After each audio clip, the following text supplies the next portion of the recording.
Gong, tak omong iki lho. Ndara Janaka ki ngantuk kaya. Kok sare ning dalan, sare dengkulmu mlocot iki. Mbok ngematke gulune Ndara Janaka kuwi, ana abang-abange kuwi. Endi? Kuwi. Ana sing diplester barang kuwi. Barang apa ya, Tru? Mbuh.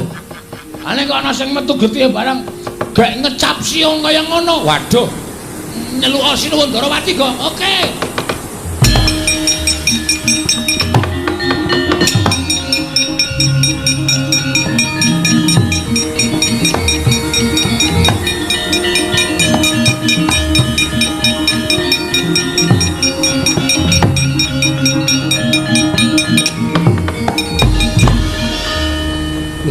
Arjuna kenapa Petruk?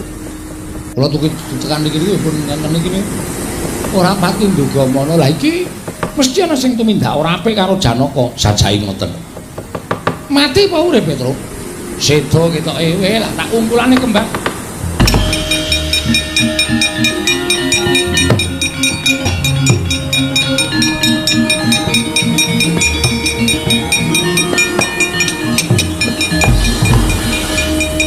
Prabu Janaka eneng apa?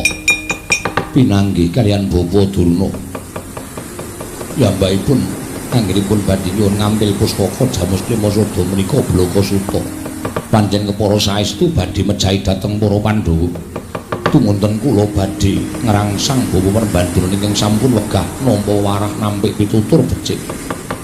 Nanging kula kados ketaman daya kemanden jangga kula dipun cokot dening satunggiling yaksa nanging boten ketingal. Kok ora bu ngantos Kurasirna margalayu.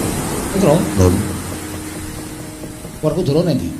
Wah, opo? Rene Dimas.